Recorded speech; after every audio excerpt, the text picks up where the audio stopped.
안녕하세요. 소리의 가치입니다. 구독과 좋아요, 알림 설정 부탁드려요. 오늘의 사연 시작할게요. 첫 번째 사연입니다. 결혼 9개월 차 신혼부부입니다. 처가댁 관련하여 짜증나서 어떻게 말을 해야 할까 고민되어 글 남깁니다. 최대한 팩트만 말씀드리겠습니다. 남편은 장남이고 35살, IT 업계에서 종사 중이고 연봉 7천입니다. 본가는 현재 부모님 서울 전세 5에서 6억 되는 아파트에 거주하시며 아버지는 주 3, 4회 소일거리 하십니다. 어머니 명의의 위례 분양받은 집이 있고 공사 중이고 내년 전세 만료 후 입주 예정입니다.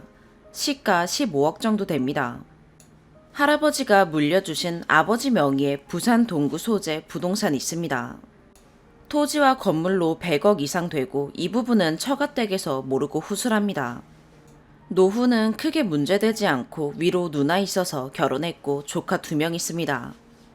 아내는 32살로 차녀이며 초등학교 정교사로 연봉 4천입니다. 친정은 현재 부모님 서울 전세 4, 5억 되는 아파트에 거주하시고 두 분 다 소일거래 하십니다. 오래전 장모님 명의의 갭투자로 서초아파트 소유 중입니다. 연식이 오래되어 현재 시가 20억 정도 됩니다. 7에서 8억 정도 되는 갭투자 아파트의 전세금이 현재 전세금보다 높아 명의는 있지만 실거주는 못하십니다. 특징은 아내 위에 무직인 언니가 있고 언니가 집안의 아픈 손가락입니다. 언니 위주로 집안이 돌아가고 아내는 희생자 역할입니다.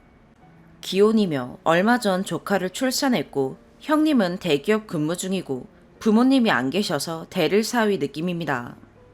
친정 옆 3분 거리에 다른 아파트 월세 거주 중입니다. 여태까지 일들을 나열해보면 아래와 같습니다.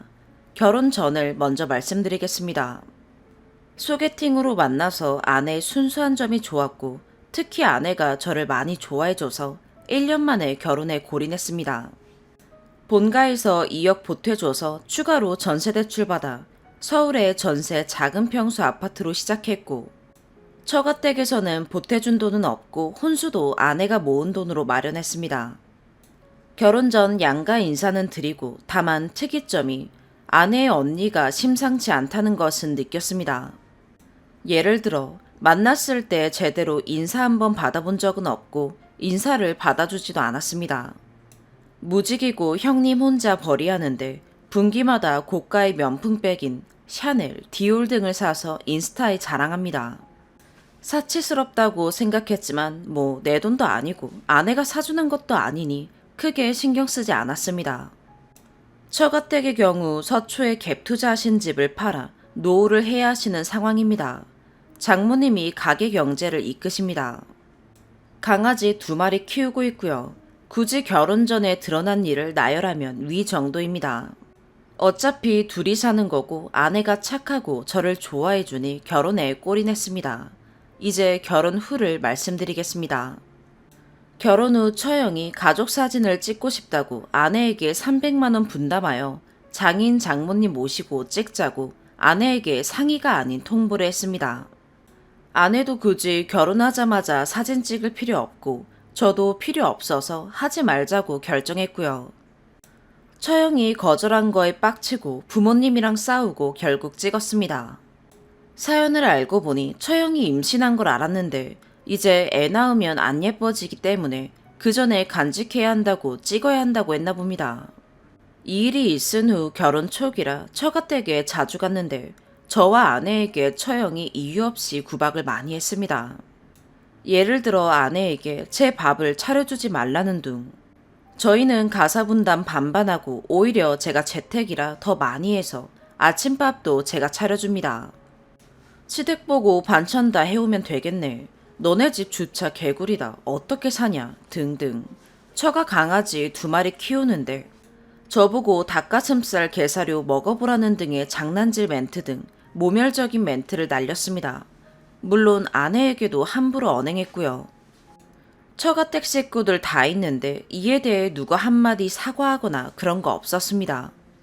이 일이 있고 처가댁 방문하면 집에 오면서 꼭 아내와 싸웁니다. 너네 언니 도대체 왜 그러냐? 그리고 너는 왜 내가 만신창이 당하는데 몰랐냐 등으로요. 그러면 아내는 그제서야 울면서 미안하다고 하고 언니 보지 말자 하고 마무리됩니다. 그래도 몇 번 더 봤는데 그때마다 임신한 게 아들이면 지운다 그러고 약 먹고 떠나야지 등 눈살을 찌푸리게 하는 말들을 합니다. 근데 처가댁 식구들은 듣고도 가만히 있습니다. 장인어른 볼 때도 사위 응원이나 딸 잘 부탁한다는 말을 하기는커녕 너 내 딸 힘들게 하면 내가 가만 안 둘 거야 등의 말을 하는데 장난식이라도 자꾸 들으니 재수없는 멘트 합니다. 말했다시피 돈은 저희 집에서 다 내고 처가댁은 현금 없습니다. 제가 속도 위반, 사고 친 것도 아니고 뭐 집안 학력으로 보면 밀릴 일이 없습니다. 그냥 무지막지한 딸바보인 것 같습니다. 도저히 안 되겠다 생각하고 아내랑 처형네 가족 멀리하자고 하고 처가댁에 일 없으면 안 갑니다. 물리적으로 안 봐도 처형이 아내에게 매일 연락합니다. 한 번은 밤 12시에 자기 명품백이 사라졌는데 아내한테 가져갔냐고 따지듯이 전화했습니다. 물론 아내는 범인이 아니고요. 처가댁 식구들 관련하여 하도 지치고 짜증나서 주말에 자다가 말없이 저녁밥 나가서 혼자 먹고 왔는데 그 사이에 아내가 자기 혼자 두고 갔다고 집에서 울었습니다. 참고로 아내는 연약합니다. 자주 울어요. 그걸 장모가 전화해서 딸이 우는 걸 알고 장인어른 데리고 저희 집에 들어와서 내 딸 왜 울리냐 이 개자식아. 처형이 그런 거 다 이해해라. 형제끼리 이해해야지. 등등 하면서 한바탕 하고 갔습니다. 아내가 우는 바람에 그냥 제가 죄인이 되어서 그냥 잘못했다 하고 사건 마무리했습니다. 절대 제가 폐륜, 만행, 폭언, 폭력 등의 일은 한 적 없습니다. 그냥 말없이 한 끼 먹고 온 거고 만약 아내가 저에게 먼저 전화했고 우는 걸 알았으면 달려갔을 겁니다. 알고 보니 장모는 결혼 후 매일 출석 체크식에 연락을 하는 겁니다. 아내와 이런 처가댁 문제에 대해 많은 이야기를 하고 건강하게 독립하고 원가족과 분리하는 방법에 대해 노력을 많이 하여 상황이 초반보다 나아졌습니다. 그래도 아내는 제 편이라 의논 후 제 말에 존중해줍니다. 그러다가 갑자기 사건이 터졌습니다.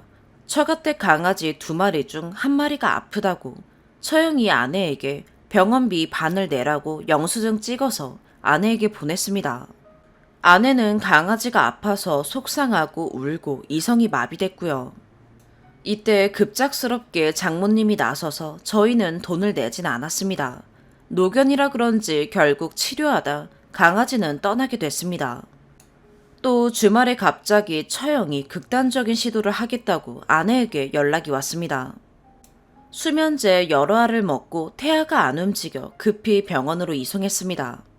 알고 보니 형님이 신용대출 받아 주식 단타하다가 거액의 돈을 꼬라박았고 그것 때문에 둘이 싸우게 된 겁니다. 그러다 수면제 먹고 아내에게 전화해 협박했고요. 태아는 다행히 이상이 없지만 의사가 산모 보고 입원하라고 권유했습니다. 하지만 보호자인 형님이 아내가 싫다고 해서 그냥 병원에서 데리고 나왔습니다. 결국 알고 보니 처형네 집은 결혼한 지 3, 4년이 되었는데 모아놓은 돈도 하나도 없고 여태껏 형님 월급 그대로 처형 사치 및 생활비에 쓴 겁니다. 집도 없는데 저축도 안 하고 어쩌려고 그러냐 하는 걱정에 아내가 동원해 우리가 말해볼까 하다가 그냥 알아서 하겠지 하고 신경 껐습니다. 처형이 조카를 출산했고 산후조리원 3주, 형님도 3주 동안 산후조리원에 있었습니다. 회사에는 아내의 정신상태 진단서 제출하고 병간했고요. 그리고 조용하다 싶더니만 아내가 친정에 갔다가 갑자기 울고 집에 오는 겁니다. 이유를 들어보니 처형네가 장모님한테 빨대 꼽기로 결정했답니다. 즉, 장모님이 현재 전세로 거주하는 집, 그리고 처형네가 전세로 거주하는 집이 만기가 되어 집주인이 들어온다고 합니다. 그래서 그 동네에 전세로 들어갈 돈은 없고 처형이의 서초는 포기를 못하니 장모님이 자기 갭 투자한 노후의 전부인 서초 아파트에 처형네가 전세자금 대출 받아서 살고 그걸로도 모자라 또 자기들 전세금 보태주고 그리고 장인어른 장모님은 어디 조그만 오피스텔 얻어서 살겠다고 했답니다. 그리고 조카 태어나서 돌봐준다고 왔다 갔다 할 거라고 합니다. 아내가 전혀 모르고 있다가 갑자기 듣고 왜 나한테는 한마디 의논 없이 그러냐면서 화가 났습니다. 언니가 이상한 거 알면서 거기를 살게 하면 눌러앉게 되는데 말이 되냐고 하면서 울고 왔습니다. 노후에 전부인 집을 정신적 문제가 있는 처형네에게 맡기는 꼴이 되고 경제적으로도 두 집이 섞이게 되었습니다. 아내가 집에 울고 와서 아내와 같이 장인 장모한테 현 상황에 대해 아쉽다고 말했습니다. 아내가 울고 왔다. 아내가 속상했을 것 같다. 집안의 큰일은 결혼했어도 말은 해줘야 하는 거 아닌가. 그리고 두 분의 노후인 집은 꼭 지키셨으면 좋겠다. 등등 말했습니다. 그랬더니 장인이 저희 보고 너희나 잘 살아. 그리고 끝입니다. 장모님도 울면서 언니를 엄마가 어떻게 못한다 하면서 끝이 났고요. 저는 물론 처가댁 집에 대해 하나도 관심 없습니다. 다만 부모가 밑빠진 독에 물 붓고 나중에 노후할 거 없어서 저희한테 그제서야 기댈까봐 걱정했습니다. 손 벌릴 분은 아니신데 처형이 자기는 부모 노후를 등에 업고 우리 보고 분담하자고 할까 골치 아픕니다. 물론 도와드릴 수는 있지만 장인 장모가 처형네에 도와주고 처형은 매일 사치 부리고 저희가 결국 장인 장모 봉양하면 결국 처형 사치값은 저희가 내는 거라 생각만으로도 용납할 수가 없습니다. 다만 키워준 부모로서 도와드릴 일이 있으면 도와드리지만 이렇게 한쪽 형제에게 자신의 집을 넘기고 물론 나중에 판다고 하지만 못 믿고 돈 보태주는 이상 섞이면 돈에 대해선 처가댁이랑 연 끊을 예정입니다. 그리고 한쪽 형제인 아내에게 말도 안 하고 신경 꺼 하는 게 어처구니가 없습니다. 그리고 명절이 다가오고 그럴 때마다 이제 처가는 어디를 가야 하는지도 이상하고 위아래 질서가 없는 집이 되는 걸 부모님이 세팅하셨네요. 추가로 장인어른이 실거주도 못하는 그 서초의 아파트 하나 그거 믿고 깝쳐서 저한테 말실수도 여러 번 했습니다. 아내가 울고 와서 속상해서 같이 말해줬건만 저를 무슨 그 집에 들어가 살고 싶어하는 놈인 줄 오해해서 너는 들어가지 못하지, 택도 없지 등의 말을 했습니다. 그 외에도 지 딸만 생각하지 사위 생각은 별로 안 해서 평소에도 그리 썩 좋은 감정 없었습니다. 아내가 아이 낳으면 시댁 엄마가 봐줘야지 이렇게 말했습니다. 뭐 친정엄마는 처형 조카 봐줘야 하니까 여유 없으니까 그런 식으로 말한 건 알겠지만 면전에서 들으니 기분이 좋지 않았습니다. 물론 시댁이 봐줄 수는 있어도 저희가 부탁하고 해줘야지 그걸 무슨 딸 고생 안 시키는 명분하에 권리인 양 말하니 마치 시댁이 며느리 도우미로 전락해버리는 기분이 들었습니다. 또 저희 집이 20평인데 둘이 살기엔 상관없습니다. 근데 평소에 저희 신혼집 작다고 그러고 결국 현실이 되었지만 아내가 친정엄마한테 언니 서초집 들어가면 안 된다고 평소에 말했을 땐 너네도 돈 되면 들어와 이러면서 저희 돈 없다고 깔봤습니다. 근데 문제는 소득도 세 가정 중에 저희가 제일 높습니다. 그리고 시간적, 신체적, 정신적으로도 제일 압도적으로 좋습니다. 아내는 약하지만 제가 강해서 상당 부분 커버됩니다. 무엇보다 본가에 100억 넘는 부동산 있는 거 모릅니다. 자랑하는 게 아니고 제가 장손이라 이어받을 거긴 하지만 아내만 알고 있고 말하지 말라고 말했습니다. 결혼할 때쯤 할아버지가 돌아가셔서 재산을 물려주는 타이밍이 겹쳐 본가에서 2억밖에 안 보태주셨지만 조금 있다가 집은 해주실 예정입니다. 그래서 그깟 서초집 하나 실거주도 못하는 거 가지고 그러나 하는 물질적인 비교가 되고 장인이 점점 미워지고 우리 집을 하찮게 보나 하는 생각까지 들고 있습니다. 굳이 따지자면 집안 학력, 재력 등 본가가 두 수 위입니다. 이 모든 게 가정의 머리인 장인어른이 행실을 제대로 못해서 모든 화가 장인에게 돌아갑니다. 지 딸이 그렇게 사고쳐도 딸 단속하기는커녕 오히려 아무 말 안 하고 특히 저희 가정에게 미안하다는 한마디 사과는커녕 이해를 구해주는 말도 없습니다. 여태까지 겪은 일들이 1년도 안 되는 일이고 생각하면 화가 치밀어 오릅니다. 저희는 처가댁에 의존하고 사는 것도 아니고 의존한 일도 없기 때문에 저는 안 보면 그만인데 아내 때문에 그나마 조금 참고 있는 겁니다. 심지어 아내는 신체가 건강한 편이 아니라 스트레스 받으면 안 좋습니다. 그나마 다행인 건 아내는 처가댁 내에 힘이 없지만 남편 편입니다. 뭐 길지만 이렇습니다. 곧 명절이고 아마 그때도 개념 없는 말을 들을 것 같고 처가댁이 곧 이사를 할 텐데 저희한테는 하나도 이야기를 하지 않네요. 뭐 이사할 때는 이야기할 것인지. 아내는 이런 부분이 익숙해져서 속상하다고 하고 겉으로는 내색을 안 하는데 저도 처형 관련해서 스트레스 받고 여러모로 처가댁의 딸만 생각하는 일 때문에 겪고 나니 부모님이 제대로 못한다고 밖에 생각이 안 들고 짜증나고 한마디 하고 싶어 근질근질하네요.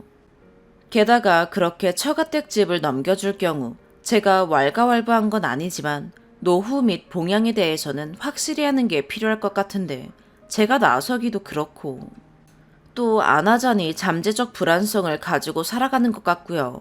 아내가 확실히 해주면 좋으련만 아내는 그런 거 잘 못하는 성향입니다. 제가 나서서 우리한테 이야기 안 한 건 서운하다.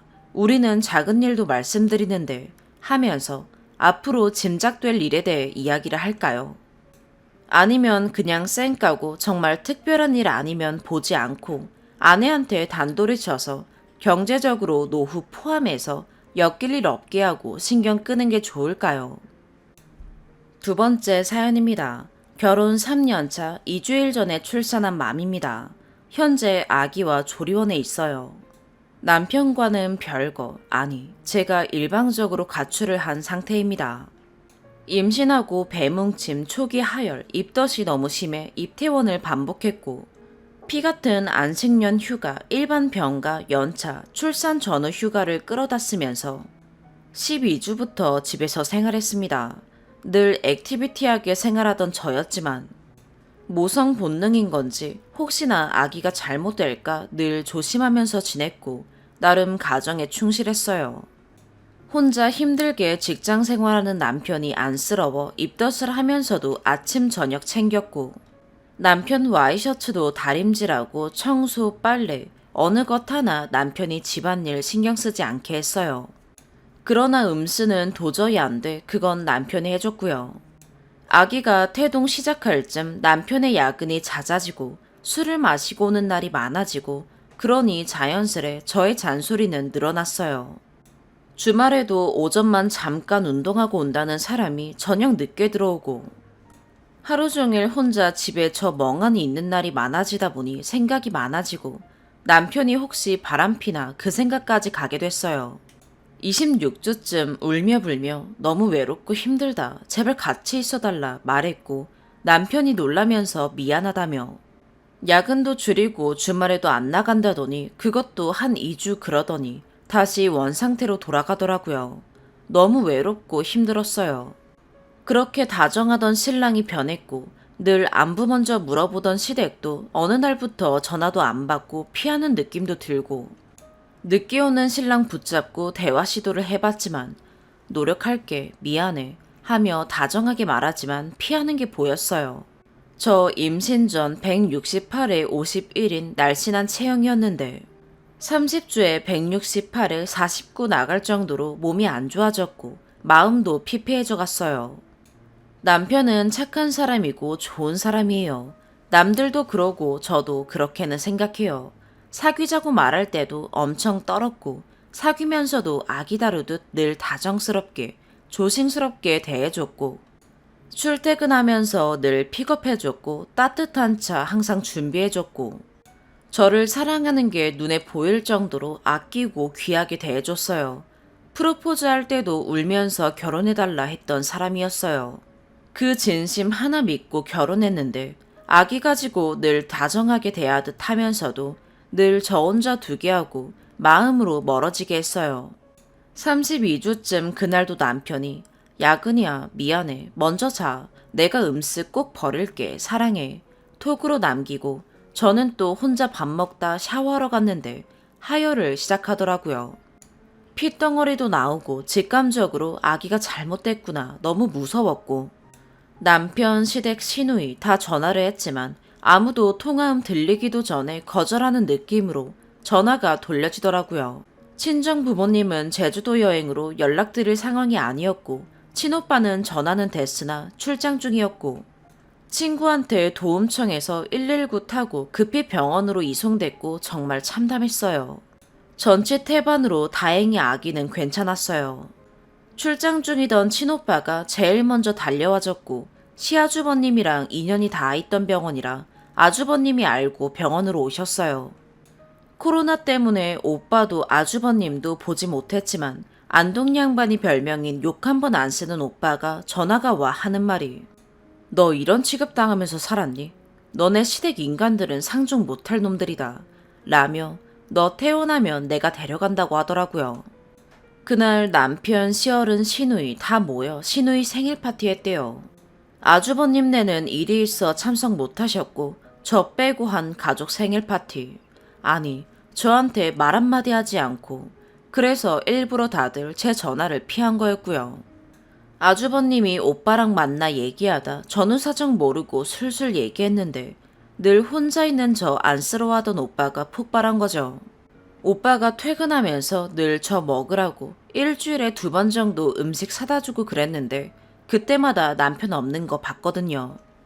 2주 정도 입원했고 하혈이 멈추기도 했고 34주 넘어서 아기가 태어나도 괜찮을 만한 주수라며 그래도 잘 품고 있다. 혹시 하혈을 시작하면 바로 병원 와서 낳자고 하셨어요. 그 사이 그동안 시댁 쪽 남편 포함 면회 거부했어요. 코로나 때문에 병원에서 면회 계획 철저히 제한되기도 해서 마음 편히 있었어요. 퇴원하고 친정 갔는데 친정아빠가 그래도 남편이랑 만나 얘기해보라고 했지만 오빠가 화를 내며 임신하면 10kg씩 찐다는데 땡땡이는 더 빠졌다. 집에 갈 때마다 땡 서방은 집에 없었고 혼자 멍하니 TV만 보더라. 애 입원한 날도 자기들끼리 파티했다더라. 나는 이런 인간 말종 집에 땡땡이 못 보내겠다. 그랬어요. 엄마는 울고 아빠는 그저 먼 산만 보시고. 그 사이 남편 와서 야근이 왜 그리 많았고 왜 아픈 아이 혼자 뒀냐고 친정아빠가 물었더니 이 사람은 순진한 건지 멍청한 건지 줄줄 읊어대는데 게임을 했답니다.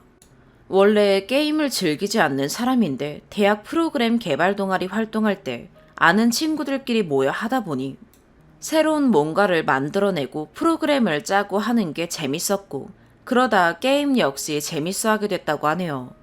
그렇게 하다 보니 저한테 미안했지만 뭔가 홀린 건지 친구 집에 매일 모이게 됐고 아이 안 가지려던 저 설득해 아기 가졌는데 자기 때문에 입덧에 하혈에 아파하는 걸 보고 죄책감이 들어 얼굴 보는 게 미안해졌다는 개소리도 하더라고요.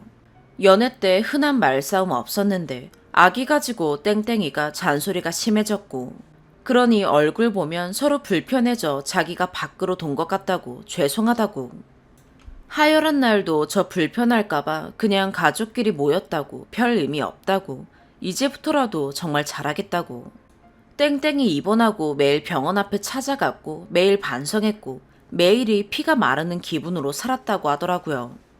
저 헛웃음이 나오더라고요. 울면서 친정아빠에게 마르는 남편 목소리가 역겹고 토하고 싶었어요. 마음이 식어간다는 말의 의미를 알게 됐어요. 남편 보내고 친정 부모님이 어쩌고 싶냐 해서 이혼하고 싶다. 남편 2번 다시 보기 싫다. 아기도 안 보여주고 싶다 말했고 친정 부모님께서 딱 3일 더 생각해보고 다시 얘기하자 했지만 저 36주 4일에 우리 아가 낳았어요. 엄마의 웃음보다 눈물을 더 많이 본 아기예요. 주수도 다 못 채우고 전치 태반이라 출혈 위험이 있었지만 무사히 나았고 별처럼 반짝반짝 너무 예뻐요. 제왕절개라 일주일 입원 후 조리원으로 옮겼고 지금까지 지내고 있어요. 아기 태어나고 사진 찍어 친정아빠가 남편에게 보내줬고 제가 어디서 아기 낳은지는 알려주지 않았는데 남편 울면서 전화 왔었다고 하네요. 남편은 또 친정 근처 병원마다 전화해 제가 있는 병원 알아내긴 했지만 제가 면회 거부했어요. 시댁 어른들이랑 남편이랑 같이 친정집에 왔었고 시아버님께서 못난 자식 두어서 죄송하다 사과하시고 그래도 아기에게 아빠는 있어야 하지 않겠냐고 땡땡이에게 마음 좀 풀어달라 잘 얘기해달라 하셨다네요. 남편은 무릎 꿇고 울면서 사과도 했다고 하네요. 조리원에 있으니 코로나 때문에 남편만 면회가 되는데 저만 친정엄마만 계시네요. 다른 집 아빠들이 아가 보며 까꿍까꿍 내 새끼 하는 소리가 들릴 때마다 아가에게 너무 미안해요. 수유하느라 아기 보면 내가 아기에게서 아빠를 뺏는 건 아닐까 하는 생각이 들고 미안하고 다시 마음 잡고 남편, 아기와 함께 행복하게 웃으며 살까. 연애 때 그래도 나한테 하늘의 별도 따줄 만큼 나를 사랑했던 사람인데 나만 마음을 고쳐먹으면 되지 않을까 그런 생각이 들었다가 또 임신 기간 내내 하루 종일 집에서 누구와 말도 한마디 섞지 못하고 내내 변기통 잡고 구역질했고 외롭고 아팠고 남편이 간절했는데 핏덩어리 쏟아내던 날 아무도 없었고 친구 손잡고 119 타던 내 모습이 너무 비참해 내가 너무 불쌍해서 아파요. 용서할 수가 없어요. 내가 지옥에서 헤매며 악이라도 지키려고 사투를 벌일 때 하하호호 시댁에서 촛불 끄며 그들만의 파티를 즐기고 친구들과 술 마시고 게임하고 웃었을 남편을 생각하니 가만 안 두고 싶어요. 내가 아기 무기 삼아 그들에게 벌을 주는 꼴이 되어버려 그것도 마음이 쓰이고요. 친정부모님은 전적으로 제 의견을 따른다고 하시고 남편은 매일매일 친정에 찾아와 아기 사진 보고 필요한 거 사다 나르고 편지 써서 엄마 편으로 보내요. 알아요. 남편 모진 사람 아니고 저 용서해주면 정말 잘할 사람이란 거. 근데 저 임신해 있는 동안 철저히 버려졌었고 너무 불쌍했고 아팠어요. 우리 아기는 어쩌나요. 마음 좁아 터진 엄마 때문에 아빠도 할머니, 할아버지도 못 보고 정말 저 이제 어떻게 해야 할까요? 추가. 잠깐 추가로 적자면 남편이 했던 게임은 보통들 하는 온라인 게임이 아니라 친구들이랑 자기가 직접 개발해서 만든 게임이라네요. 유치원 다니는 아기들이 하면 재밌게 할 게임이라. 이거 얼른 만들어 우리 아가 이름 붙여 아기 태어나면 선물로 줄 생각이었다고 하네요. 그래서 조금 무리해서 야근한다 말하고 게임했던 거라고 하더라고요. 그런 욕심이 생기니 뭐에 홀린 듯 집착 비슷하게 몰두했다고 해요. 저 하혈하고 병원 갔을 때 생일 파티 끝나고 집에 와서 욕실에 피 보고 자기도 엄청 놀라고 무서웠다고. 저 잃을까 걱정됐고 마침 딱 오빠 전화 와서 병원에 있단 얘기를 들었고 오빠 만나 순하디순한 우리 오빠가 뺨을 한 대 치더랍니다. 시댁 어른들도 보셨지만 아무 말씀도 안 하시고 저 괜찮냐만 물으셨다고 해요. 그 뒤로 지금까지 날마다 퇴근하고 친정 찾아왔고 아빠, 오빠가 쫓아내도 왔다고 엄마가 전해주셨어요. 저는 남편 얼굴 지금까지 안 보고 있고 아가는 사진으로만 봤어요. 아기 낳던 날도 울면서 저 괜찮냐 먼저 물었고 전치태반으로 목숨을 잃을 수도 있다는 사실을 알고 밥도 못 먹고 힘들어했다고 전해 들었어요. 남편은 저 아기 낳고 지금까지 편지 적어서 엄마 편으로 보내고 있어요. 읽진 않았지만요. 아기 낳기 전엔 시어머니랑 잠깐 통화했는데 어머니는 우시며 미안하다고 하셨고 아예 처음부터 막장시댁 남편이면 마음 편히 이혼하고 연을 끊겠지만 날마다 친정에 찾아오고 진심을 다해 사과하고 있는 게 보이긴 하지만 좀처럼 제가 마음을 열진 못하겠어요. 오빠는 이혼하라고 해요. 싹수가 틀려먹은 인간이라고. 뭐가 우선인지 모르는 인간을 왜 데리고 사는지 너만 생각하라고. 아빠 자격 없는 인간이라고 맹비난을 쏟아내요. 6개월 가까이 정말 저 혼자였고 아팠거든요. 혼자 견뎌냈고 그런 내가 너무 불쌍해서 정말 살기 싫어요. 또 적어보니 너무 아프네요. 참, 그리고 이탈이긴 해도 신생아들 원래 일이 많이잖아요. 책에는 모유를 시간마다 먹는다는데 우리 아가는 잘 안 먹고 자꾸 잠만 자요. 세 번째 사연입니다. 저에게 이런 일이 일어날 것이라고는 상상도 못했지만 저한테도 일어나는 일이네요. 말 그대로 남편이 1년간 외도를 하였습니다. 심지어 일부러 가정불화를 만들어서 별거를 하자고 하고는 상간녀와 동거까지 하였습니다. 계속 말도 안 되는 이유로 이혼을 요구하다 제 지인한테 데이트하는 거 걸리고 상간녀랑 럽스타질하다 걸렸습니다. 드라마 부부의 세계 현실판이었습니다. 지인이 그것들 데이트하는 모습 확인하고 한 달 동안 고민하다 어렵게 얘기해줬는데 믿고 싶지 않았습니다. 아이 아빠니까요. 가출하고는 온갖 시덥지 않은 이유로 이혼을 요구했습니다. 여자가 주방에 안 들어간다. 저 참고로 남편보다 더 배우고 능력 인정받으면서 잘 나가는 커리어 우먼입니다. 그래도 주방에 안 들어간다고 이혼 요구당했습니다. 사실 안 들어간 게 아닙니다. 너도 들어가라고 했을 뿐이죠. 자기를 무시한다고 했습니다. 주변 우리 부부를 아는 지인들에게 물어봤습니다. 미친 소리라고 하더군요. 지인의 제보를 받고도 정신 차리길 바라며 애써 모른 척했고 기회를 여러 번 주었습니다. 선은 넘지 말라고요. 제가 알고 있는데도 아니라고 말도 안 되는 거짓말 하더군요. 그러다 지인이 발견한 럽스타를 통해서 모든 진실을 알게 되었습니다. 단순히 데이트하는 사이가 아니더군요. 처음 상간녀와 잠자리를 한 날 같이 다니던 여행, 저와 아이와 함께 갔던 장소를 상간녀와 여행한 것, 결혼기념일에 상간녀와 데이트를 한 것, 부부 상담일에 데이트하느라 오지 않은 것, 크리스마스에 상간녀와 함께하기 위해서 생각할 시간을 달라며 나간 것 등등 다 알게 되었습니다. 변호사 상담하고 증거자료 착착 준비하던 중 눈치채고 집을 뒤져서 제가 모든 사실을 알고 있다는 걸 남편이 알았습니다. 살면서 욕 한 번 한 적 없었던 제가 욕을 하고 미친 여자처럼 날뛰었습니다. 왜 그랬냐 하니 제가 미웠답니다. 자기를 무시하고 존중해주지 않아서 3년 전부터 싫었답니다. 한 번만 살려주면 앞으로 잘하겠다고 하더군요. 근데 그게 다입니다. 외도의 시간 동안 아이도 저한테만 맡기고 한 달에 1, 2회 2시간씩 받습니다. 상간녀도 건드리지 말고 자기 잘못도 더 이상 얘기하지 말랍니다. 저 정신과 다닌 지 몇 개월째입니다. 약이 없으면 잠도 자지 못합니다. 속은 썩어 문드러지고 있는데 회사 다니고 아이 키우고 아무렇지 않은 척 살아가고 있습니다. 저는 상간의 모든 자료를 시간 순서대로 정리했고 남편의 거래처 연락처를 모두 수집했습니다. 상간녀가 거래처 병원 간호사였기 때문에 둘 다 매장시킬 수 있을 만큼 준비했습니다. 아니, 거래처까지 날려버릴 방법도 다 준비했습니다. 그래도 궁금했습니다. 상간녀는 무슨 생각으로 유부남과 놀아나고 동거까지 했는지. 그래서 연락했습니다. 소송까지 모든 준비를 마치고 마지막으로 확인하고 싶었습니다.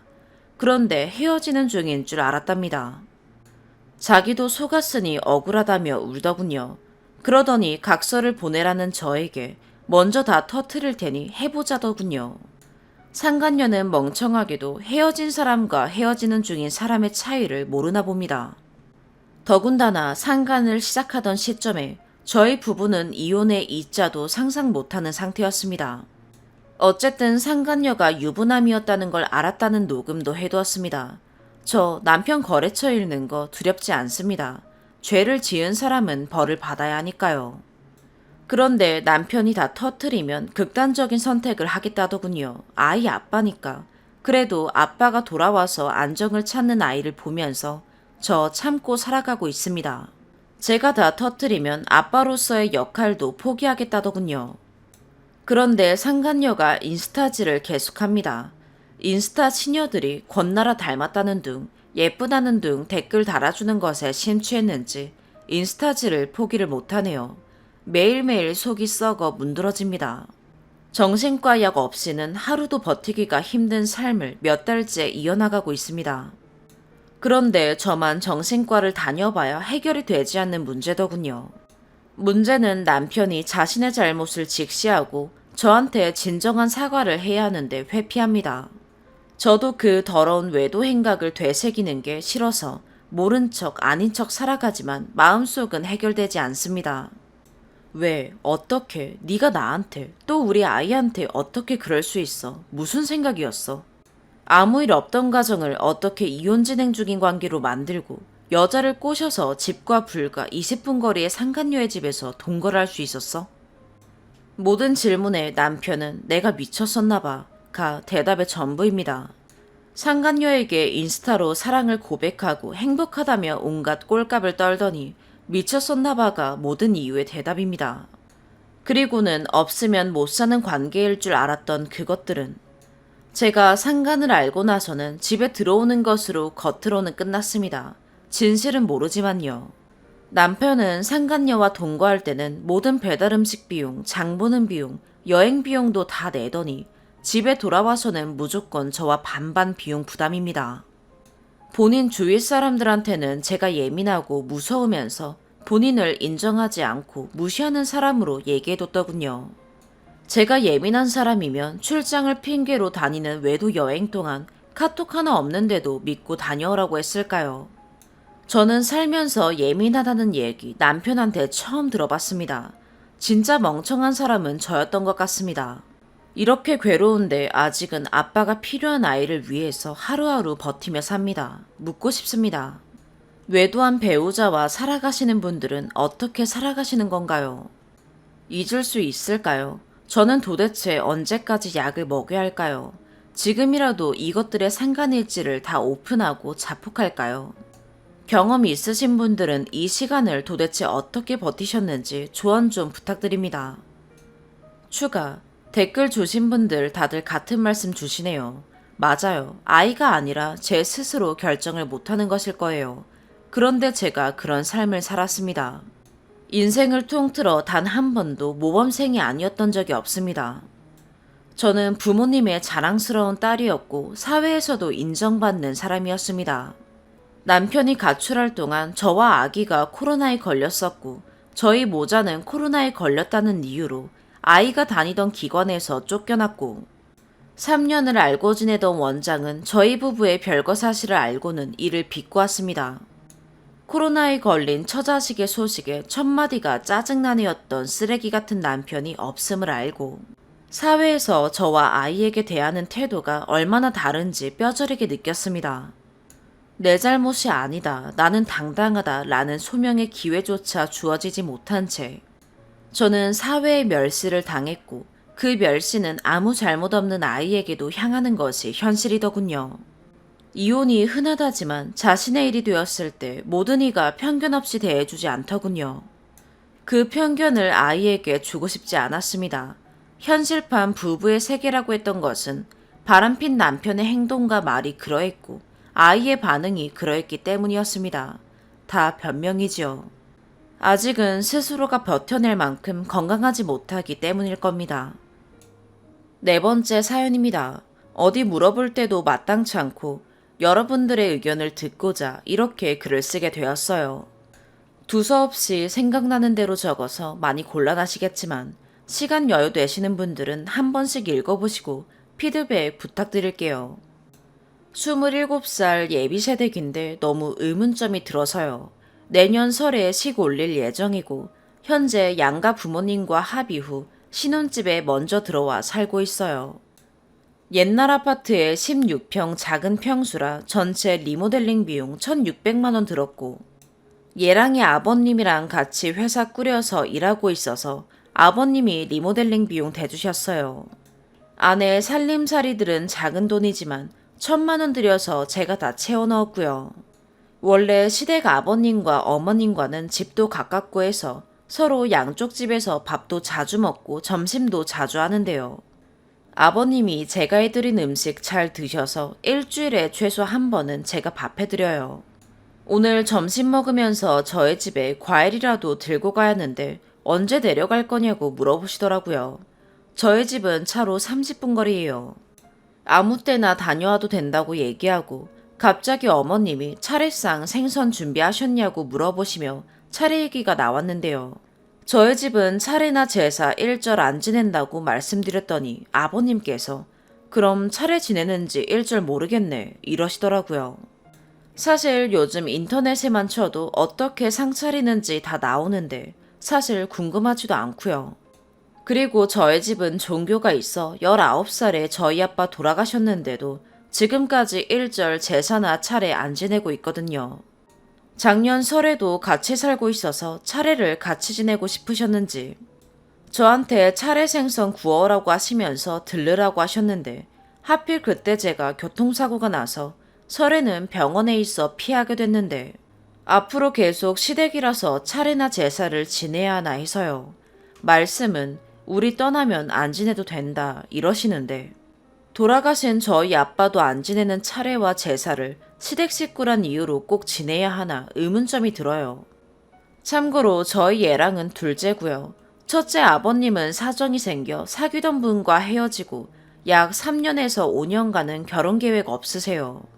사실 저는 결혼이 걱정됐던 게 서로 살아온 세월이 다른 두 사람이 함께 맞춰가야 하고 혹은 한 집에 속해 그 집안 스타일을 이어가야 하기 때문에 결혼이 별로 하고 싶지 않았었어요. 엄마와 할머니도 건강이 좋지 않으셔서 제가 부양해야 하니까요. 그런데 7년을 만났고 얘랑과 얘기 끝에 작년 겨울 이제 집에 내려와서 같이 살면서 결혼을 하자는 얘기가 나와 이렇게 준비하게 되었어요. 7년을 만나는 동안 따로 결혼 얘기, 부모님 얘기한 적이 없어서 사실 어른들이 이렇게 직설적으로 차례 얘기를 꺼내실지 미처 예상을 못했던 터라 조금 당황스럽기도 하고요. 제 딴에는 얘랑 집에 딸도 없으니 딸 노릇, 며느리 노릇 한다고 살갑게 엄청 잘하고 있는데 명절 부분마저 잘해야 되나 궁금합니다. 사실 외출도 자주 하고 시아버님, 시어머님이 먼저 전화하셔서 어디 밥 먹으러 가자, 놀러 가자 등등 서로 많이 친해요. 가장 궁금한 점이라 여러분들의 의견을 듣고 싶어요. 긴 글 읽어주셔서 감사합니다.